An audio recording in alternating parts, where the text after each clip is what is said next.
I traveled 1,400 miles, drove a Tesla for the first time, stayed at 3 different luxury hotels for a little less than $500 by using the power of credit cards. And in this video, I'm going to be showing you my experience traveling to Canada and how you can take advantage of credit cards to take a trip for yourself.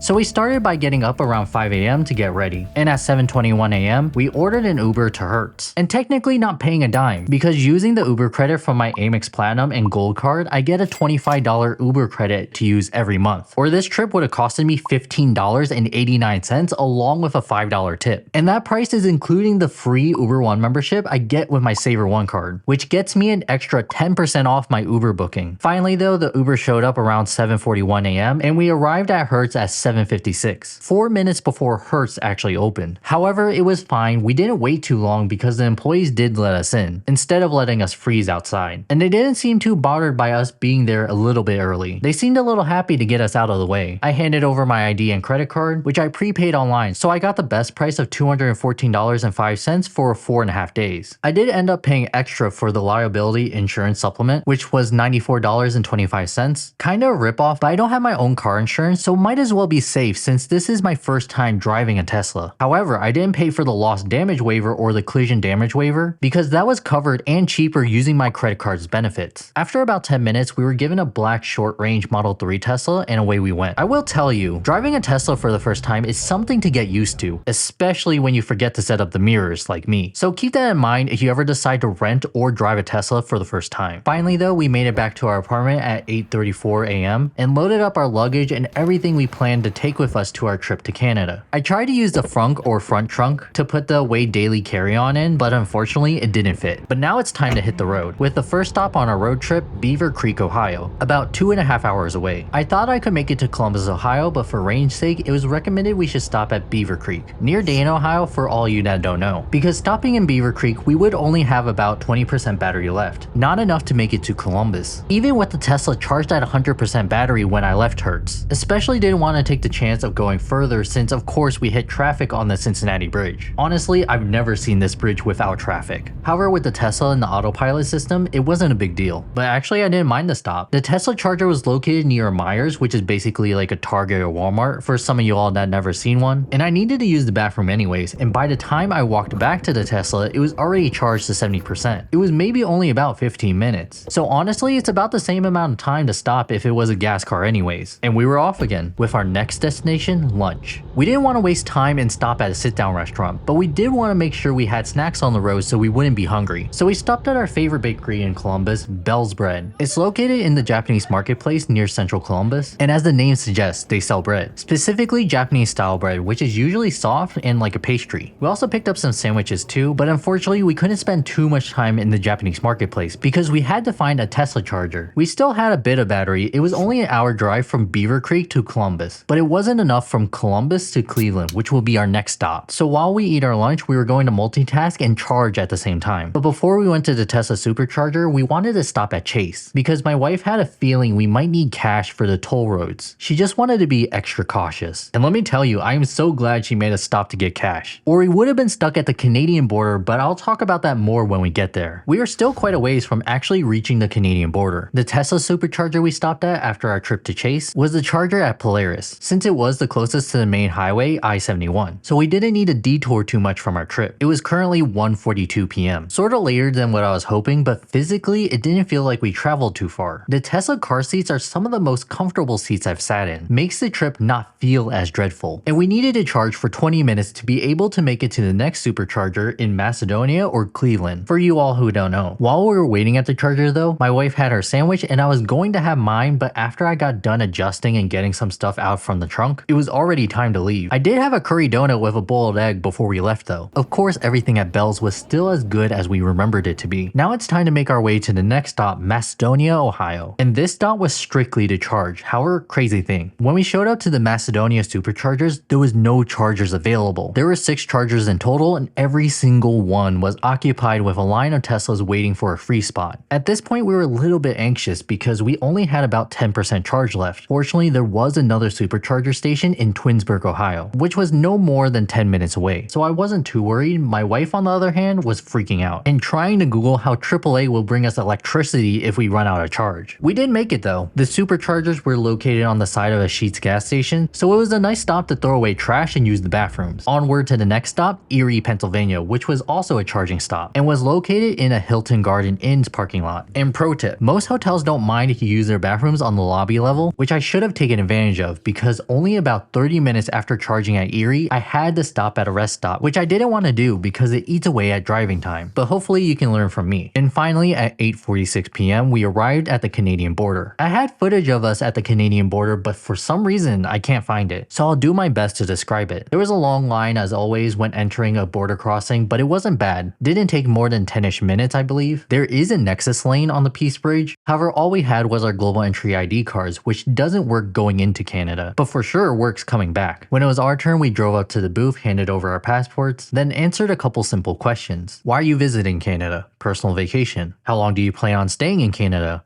3 days. Do you have somewhere to stay? Yes, I booked hotels. Have you been to Canada before? I have, but this is my wife's first time. Do you have any money on you? And I told him $20. Then he welcomed us to Canada and away we went. The whole process didn't take more than a minute. Now here's where the cash came in. On the Peace Bridge, not even like a mile from the border crossing, there is a $8 toll or $10 Canadian with no signs saying credit cards are accepted. So I'm very glad my wife told me to pick up cash because I wouldn't have known what to do if we didn't. But our journey didn't end there. Toronto was our destination and it's not conveniently near the border, unfortunately. Even more so because we didn't have enough charge to make the drive straight there. We had to make one more stop at Grimsby, Ontario, Canada, which I didn't mind because we had to stop anyways to use the bathroom. It was a very cute small city area. The Tesla chargers were located near the Casablanca Hotel and I had an interesting experience while there. There was a guy in the lobby bathroom and he was just on his way out, so I held the door for him and he said thank you in a thick Canadian accent. I don't know, I know it's dumb, but I found that amusing. And at 10 p.m. the Tesla was done charging, just another quick 15-minute charge session. And finally, there was only an hour left to drive before we made it to Toronto, and more specifically our hotel Andor House, hosted by Hyatt. Even more specific, Andor House is a JDV property, which from my understanding are independent properties that join the Hyatt Alliance of hotels, thereby allowing me to book this hotel without using a single dollar, Canadian or US. But before I go into the hotel, I should have mentioned this earlier, driving in Canada is another experience.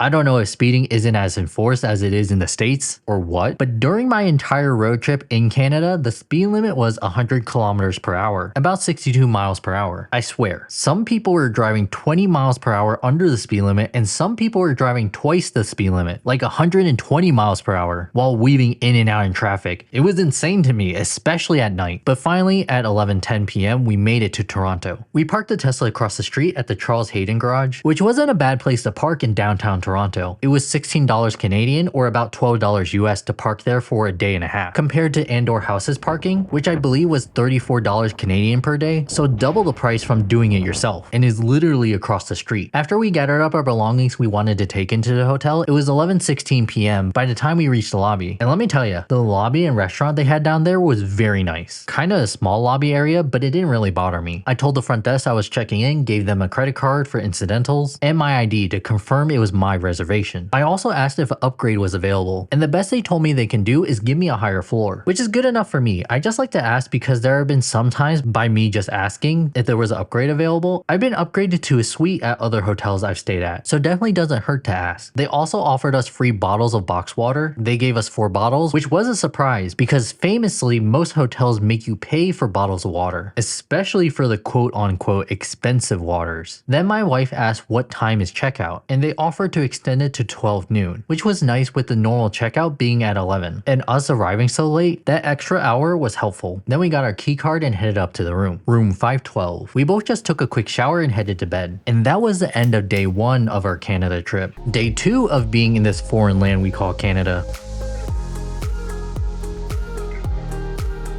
We woke up pretty late at about 10:30 a.m. Took another quick shower before we tackled the day and explored more around the room, like these two soft comfy chairs, a Smeg water boiler, and a $30 Canadian wine you could buy. Definitely not worth it unless you factor in lazy, then it might start looking more worth it. Interesting thing about the hotel is the potty and shower area were separate from the sink and closet area, which was kind of strange but didn't really bother us. One thing to note though, the shower did have a rain faucet head, which is always awesome to see, and very nice bath products. It's some British company and is part of the London collection. Made our hair very soft. We actually placed an order for some, well worth it in our opinion. I think it's the same brand we got during our trip to Philly and stayed at the Ritz. And there was a bunch of interesting things like coffee table books, strange photos. Overall, this hotel gave a vintage but hip vibe, even complete with a vinyl record. So while my wife gets ready, let's listen to some tunes and let me explain to you what I mean by I didn't pay a single dime for this hotel. That would have costed me $364 US a night credit card points. It's as simple as that. More specifically, Bilt credit card points. By just using the Bilt card to pay for my normal monthly expenses such as rent, I gathered up enough points to book this hotel for free. I won't go into full details about this credit card in this video because I've already went into further details about this card in this video. I'll link it in the description, but basically I currently pay 1,125 cents for rent every month and I run the rent charge through my Bilt account, thereby earning 1,100 points every month. The Andor house on Hyatt costed me 12,000 points to book. So after a year paying rent using the Bilt credit card, I was able to transfer my points to Hyatt and stay at the Andor house for free. It's as simple as that. Do what you would normally do with cash, but also get rewarded when you use a credit card. But real quick, how about cash back? What if you wanted cash back from the 12,000 points? Here's a quick calculation why transferring the points to Hyatt was the best. If I was able to redeem the points as 1% cash back, the points would have been equivalent to $120 cash back. Even worse though, since Bilt doesn't let you redeem at 1% back, instead at 0.55% cash back technically, more specific details in the Bilt video, those 12,000 points would have only been worth $66. So staying at a hotel worth about $400 is close to downtown and as nice as this is definitely the move in my opinion. And now my wife is ready to head out, so it's time to check out and time to find lunch, at least a snack, because it's about that time for some good eats. However, before that, we gotta put our luggage back into the Tesla. And before coming to Canada, we've always heard the theft is higher here. Not sure if that's true, but last night no one broke into the Tesla, so that's neat. But just in case, I wanted to keep our most expensive stuff, including our passports, in the front, just because I think it's a little harder to break into compared to the trunk. Fun fact, in Canada, if you leave anything in your car that is viewable, then you've broken the law. It would be your fault as well, which I found very interesting. Enough about weird laws, it's time to find some food. And let me tell you, it didn't take long before we stumbled across some good eats. Honestly, we had a very hard time getting off the street. I believe it was called Yonge Street because there were so many interesting foods and shops. Like the first shop we stopped at sold a soy milk lava bun that my wife just had to have. Pretty good too. And then there was this other bakery that sold a bunch of different croissants and cakes. I picked up a maple bacon croissant and my wife picked up a salty egg croissant and a salted egg cookie, basically lava bun flavored. She's been having an unhealthy obsession over lava buns recently. The maple bacon tasted like a ham and onion bun, very good actually, and the salted egg stuff my wife picked up did taste like a lava bun in croissant and cookie form. However, my wife preferred to have the traditional bun more. Seriously though, we couldn't keep snacking. So on the same street we found this ramen shop called Sansote Ramen. Pretty good stuff, definitely above average ramen, but not as good as our favorite ramen places in Washington DC. I would still recommend it though. After though, we were too full to have any other food adventures, but I still took a couple of pictures of restaurants that had interesting menu items or names. Like for example, there was this burrito place called Fat Bastard Burrito Company, which I thought was hilarious. They also sold poutine fries, which is obviously a big thing in Canada, which I'll go more into later because I tried a few types before leaving. Another interesting thing is in Canada, they're kind of obsessed with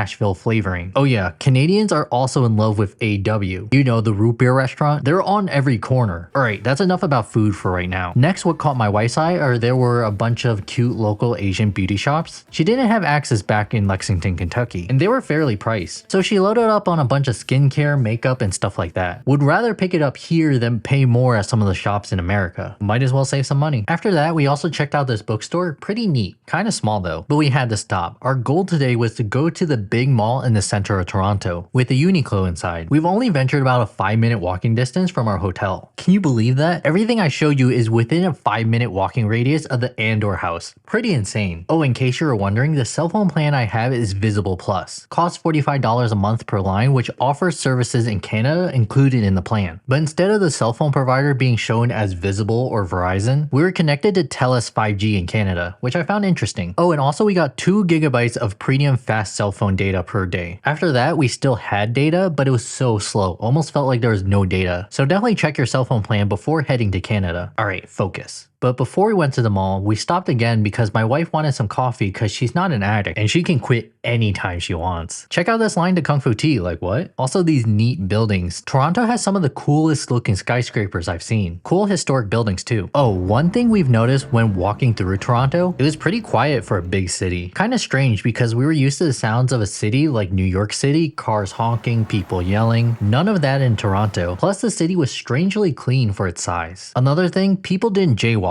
They actually waited for the crosswalk to change colors. Kind of insane. Also, when I visited Toronto, it was around Easter, and they had this bunny and an egg made out of clovers, and there was this mural on the other side. Toronto also has a streetcar or train running through the city, which I thought was neat. I've never seen one in person before. Also, check out the skyline in central Toronto. Kind of reminds me of Times Square in New York. But ultimately, why we came to this part of town was to visit the gigantic mall they called Eden Center. There were a variety of different stores like a Samsung store, Uniqlo, even Nordstrom, which was going through a store closing sale. We also visited this store called Indigo.ca, which seemed like a Barnes & Noble. Honestly though, probably 80% of the stores they had in here were probably the ones you already were used to, like Saks Fifth Avenue, which you had to use this pretty cool walkway to get to. However, there are some you may have never heard, like a Hudson Bay, basically the Canadian version of a Macy's, even complete with a credit card you can sign up for. A Laline and Israel brand, kind of like a Bath & Body Works. My wife actually preferred Laline more though. And even this neat bubble tea shop. And pro tip, most tourist destination malls, you can find guest services and tell them you're a tourist. They'll give you a discount book or something similar to that. For Eden Mall, the guest services had me scan a QR code for some discounts. Some of them were decent, so always good to check. But it's getting late, it was almost 5 p.m. and we wanted to head to the second hotel, which wasn't located in Toronto, rather Burlington, Ontario, Canada. I've never been there before, however when I was doing research, there was a Marriott property that caught my eye, and it was on the way back to the United States. So why not? We headed back to the Tesla, put all of our shopping bags away, and away we went. Check out this neat Tesla I saw on the way. I wouldn't ever decorate my car like that, but it's fun to look at. But before we go to the second hotel, we had to do 2 things. First being charge the Tesla, which wasn't a big deal since there was a Tesla supercharger in Burlington. And second is going to a grocery store, especially today, because tomorrow on Easter, most places will be closed. And we forgot about that. So it was kind of a last minute trip we planned while we were waiting at the Tesla charger. Another pro tip, if you want cheap souvenirs and get the feel of being a local, I recommend checking out grocery stores for local brands or snacks. Like check out these bags of milk. Like this is liquid milk just in plastic bags. Kind of wild to me. We were also able to get a hold of an employee and I foolishly asked them, what are some snacks or foods that are Canadian? At the time I was like, that wasn't a weird question. But later my wife explained to me, can you imagine if someone came up to you and asked what foods do Americans eat? I guess I would be stunned at the question too. Fortunately, after my wife explained we were Americans visiting Canada and showed the employee what stuff we picked up already, which were chips with the Canadian flag on it, the employee understood what I meant and told me Canadians can't get enough of the maple syrup and pancakes and led us to the syrups. And let me tell you, Canadian syrups is no laughing matter. They seriously have it way better than us Americans. Another interesting snack we picked up are ketchup chips. Never seen them before and I like ketchup, so I wanted to try them. And I can't tell you enough, don't skip out on the ketchup chips. Probably the best version of chips I've had, maybe tied with black pepper kettle chips. Now to the hotel. Well, technically the parking garage first. In this parking spot, the waterfront garage was kind of away from the hotel. Still not bad, it was only about a 4-minute walk. But it's actually kind of funny, before taking this trip, the hotel sent me an email telling me we could use their valet parking, which is about $30 or $40 Canadian. However, they actually recommended to park in the public parking areas because they're free to park at on the weekends, even overnight. And some even had free electric car charging. So heck yeah. The hotel we were staying at for the second night was called the Pearl Hotel and Spa and was part of the Marriott Autograph Collection, which are some of my favorite Marriott brands to stay at. The ones I've stayed at are very sleek and modern. I haven't been disappointed yet, and the Pearl was no different, staying in the second highest floor too, room 829. But let's save the review for tomorrow. It's getting late and I was hungry. The time now is about 8 p.m. For dinner we wanted to try poutine fries. Apparently they're called disco fries in the States. And luckily in Burlington there was a restaurant that looked great and had the fries. It kind of reminded me of a video game superhero theme bar. Pretty interesting. I ordered the bacon cheeseburger, my wife ordered the chicken waffles. And we got a side of hardcore beef and cheese poutine fries. And you know, for a chicken joint, the burgers were actually pretty good. My wife liked her chicken waffles, but she was expecting the portions like at other chicken places we've been to, where it was more of a chicken with waffles situation, not a waffles with chicken. Overall, still happy with it, especially the syrup they gave her, which was a bourbon maple syrup. And I already told you, the stereotype is too real. Canada is winning the fight in maple syrups. The poutine fries we ordered were also no joke too. They're basically loaded fries, but what makes them poutine or Canadian is adding gravy and cheese curds. Very good. Would order again. But it's getting late. Let's head back to the hotel. But before we went back to the hotel, I saw this bank across the street from our hotel, RBC Bank. We wanted to get some Canadian cash to bring with us just in case we run into a toll problem again. Canadian money feels really plasticky. Also check out what was across the bank attached to our hotel. A Canadian post office. Pretty neat. This one was decorated, unless they all look like this, which is pretty cool. Have you figured out how easily entertained I am yet? Alright, enough of that. It is dark now. Time to get some water and go to sleep. And that concludes day 2. Day 3 of being in this foreign nation we call Canada, specifically today in the city of Burlington, Ontario, Canada.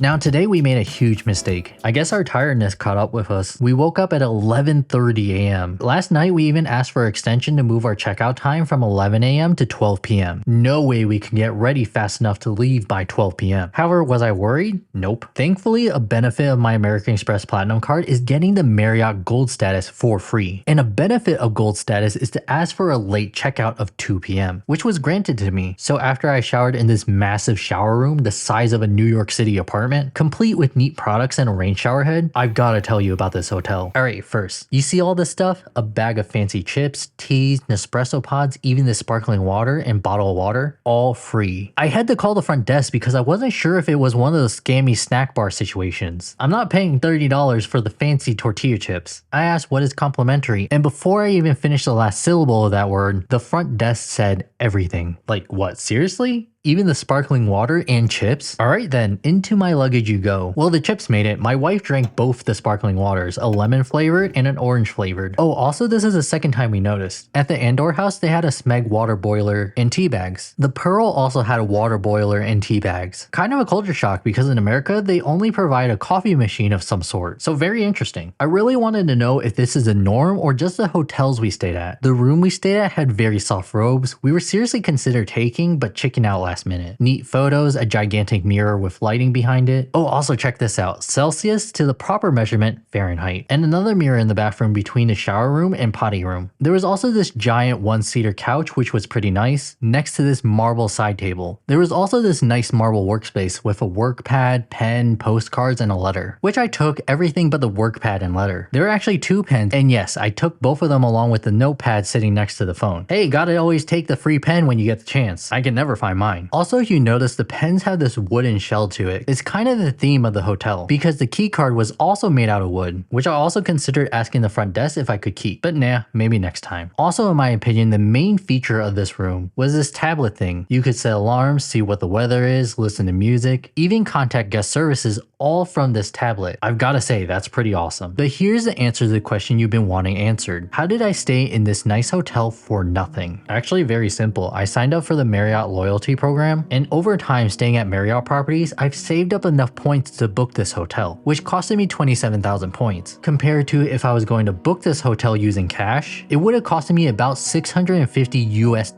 So no matter how silly the loyalty program is, if it's free to sign up for, you never know when it might come in handy, in my opinion. But no more dilly-dallying. The time now is 1:30 p.m. and we had to turn in the keys before we get a late fee, thereby making the stay no longer free. But before I leave this hotel completely, you gotta see how nice this lobby is. It's so nice, which they kinda have to be, as they are a spa too. with a pretty nice pool and 2 restaurants within it. Almost kind of a resort hotel. But most importantly, I gotta show you what's next to the elevator. There was this postcard box area, and I wanted to see if they would seriously send the postcards anywhere I wanted. So we sent some to our friends, family, and even ourselves. Just wanted to see. And yeah, our family and friends, including us, we all did seriously get the postcards. Pretty awesome. Alright, focus. There are 3 goals for today. First, get lunch, or I guess drunch, at Shelby Shawarma. Second, visit Niagara Falls on the Canadian side. And third, make it to the third and last hotel we booked in Cleveland, Ohio, before it gets too late. But before that, we had to visit Ontario Lake, one of the 5 Great Lakes and literally next to our hotel. Specifically, the area we were at was the Brant Street Pier. And I've gotta say, as someone coming from living their first half of their life at another Great Lake, Lake Erie, Ontario is leagues ahead. It was so clean you could actually see the bottom of the lake. And it didn't smell. It was a nice little detour. There's the hotel we stayed at, the Pearl. I don't know, it was definitely worth our time to stop and check out this spot. There's also this observation deck we climbed up on. If you ever visit the area, don't skip out on going here. If it was a bit warmer, I could easily spend half a day just chilling. Oh, also, don't feed the waterfowl. Kinda looks like a Canadian goose to me. Don't know if they're different. Would a Canadian goose be called that, or would it just be called a goose? Just a shower thought for you. Alright, to lunch or drunch? Because we made it to Shelby's at 2:30 p.m. And it's kind of funny how my wife found this place. She is obsessed with YouTube Shorts and TikTok. And for some reason, Shelby keeps popping into her feed. And let me tell you, they are actually some funny shorts. No ketchup. You would get it if you watch the shorts. I ordered the bite box, my wife ordered the shawarma biryani, and a shawarma poutine. And oh boy, do we regret ordering that much. Honestly, we should have learned last night when we couldn't finish everything and had to eat the leftovers for breakfast. Way too much food. But let me tell you about it after I find the nearest charger. Because we wanted to stop as little as possible to Cleveland, the food at Shelby's never ever skip. Every time you visit Canada, I will use my psychic powers to force you to pick up Shelby's at least once during your trip. Bite box was basically like shawarma burritos with dipping sauce. Gotta get the garlic sauce. The fries were nice and crispy, how I like it. And my wife's bowl was just as good. Basically my burrito in bowl form, but it was way too much food. My wife couldn't finish even half of her bowl. I really liked the poutine fries too, but my wife didn't care much for them because they tasted too much like barbecue, which she doesn't prefer.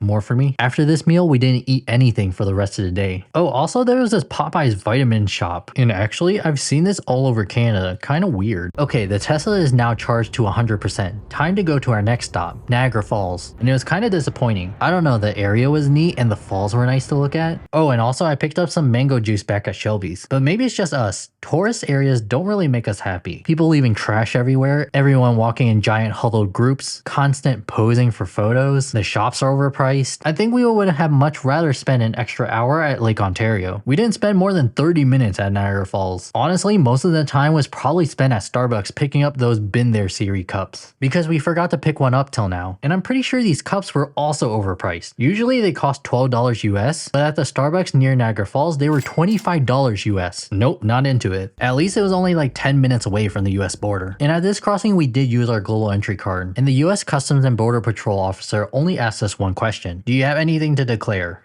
No.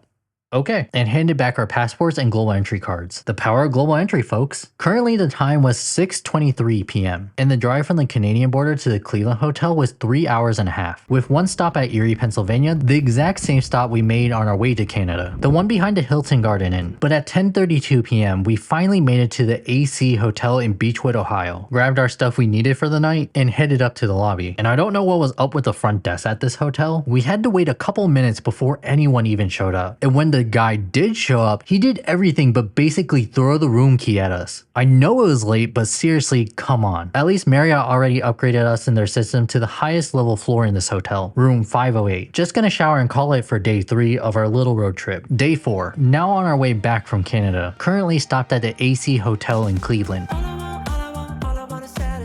This day, we woke up early at 7:54 a.m. because of 2 reasons. The curtains wouldn't close all the way, so the sunlight woke us up. Second, the room they gave us was completely out of body wash, which is kind of insane, and we needed to order more along with some other stuff. To be completely honest, I was kind of pissed and wanted as much as I could from this hotel. However, even though the service sucked, the room was fairly nice and spacious. The couch was firm and pleasant to relax on, and a huge space to lay out all of our luggage and junk with a desk at the end. Also, they had fairly neat amenities, and and gave us 2 free bottles of water. However, they had a sucky coffee machine and coffee. Well, according to my wife, because I don't drink coffee. Overall, I did like the room, even had a rain shower head, not as nice as the ones in Canada, but it's always nice to have. Alright, but how did I get this hotel also for no cost to me? I transferred American Express points or MR points for people in the credit card community. On some American Express credit cards, you can earn points on purchases you would normally do. These points can be transferred just like the Bilt credit card. This hotel costed 10,000 points the night I booked it, so I transferred 10,000 American Express points over to my Marriott account, thereby saving me about $260 because that was the cash price of this hotel if I used cash. Definitely thankful to be able to take advantage of credit cards and loyalty programs. Saved me over $1,300 on this trip. Alright, so day 4. The goal is just to get home to Lexington, Kentucky before it got too late. The time is currently 11:41 a.m. and I'm going to start checking out of this hotel. I could have stayed till 2 p.m. using my gold status at Marriott, but I think we just wanted to start heading home. This hotel is pretty neat, lots of nice decor. Oh, also I thought this was funny. The hotel is located on the intersection of Wall Street, but it's time to head to the nearest charger for another charging, Macedonia, Ohio. You know, the one I wasn't able to use last time. Fortunately though, there was a spot for me to charge this time, which is awesome because this charging station is the closest to the highway I'll need to travel on. So after we were done charging, we hit the road again and stopped at our next stop, Dublin, Ohio, which is basically a suburb out of Columbus, Ohio. Now the reason why we chose to stop at Dublin over Polaris this time was because we wanted to try this restaurant called Paris Banh Mi, and it just happened to be next to a Tesla charger. So 2 birds, 1 stone. Get a late lunch, the time was 2:23 p.m. because we were still full from Shelby's and skipped real lunch and breakfast and charged the Tesla. Funny thing too, when we went to Paris Banh Mi, a Canadian goose literally popped out of nowhere and attacked a Tesla. Freaking crazy. At Paris Banh Mi, I picked up the special combination banh mi, and we picked up a couple of breads and a Paris by night drink. The sandwich and breads were okay, nothing special, but I did like the drink. I would get it again. At 3:53 p.m., the Tesla was done charging enough to make it to the next charging spot along our route, Cincinnati, Ohio, right off I-71. This station was located between a Myers and a Target. There were even giant Electrify America charging stations at this spot. Now it was time to make the final leg of our trip back home to Lexington. And finally at 7:57 p.m. we made it back. Man, if I didn't have the Tesla, I would have been miserable. Well worth the cost, especially since filling it up and renting the car is cheaper than driving and filling up the car I am driving now. And thankfully I rented it till the next day to return the Tesla. I didn't have to worry about returning it today. Way too late. And that ends day 4. For day 5 back home in Lexington, I needed to charge the Tesla one more time, at least 80% to return it back to Hertz. I was told by the Hertz employee. So at 8:34 a.m. I drove over to the superchargers located next to the Myers in Hamburg, Kentucky. The only Tesla supercharging in the entire city of Lexington, Kentucky. Picked up some Wendy's breakfast, recorded some last minute videos of the Tesla, and returned the Tesla to Hertz at 12:01 p.m. Slightly late on the promised time of 12 p.m., but Hertz does have a grace period, so that's nice. Then called an Uber to take me back home. And that's a basic summary of my 1,400-mile road trip to Canada. But wait, how about my detailed experience on driving a Tesla? Even more so, a rental crossing the US border. Or how did I get cash in Canada? Or what were the best payment methods to use in Canada? Cash? Credit cards? Do they even take American Express cards in Canada? Will your Saks Fifth credit work in Canada? Especially within a Saks Fifth Avenue grocery store? Funny you ask, because this was only the first video out of a 7-video series I'll be publishing about my experience traveling internationally to Canada, with each video releasing the next day until Saturday. So get excited, and I'll see you later.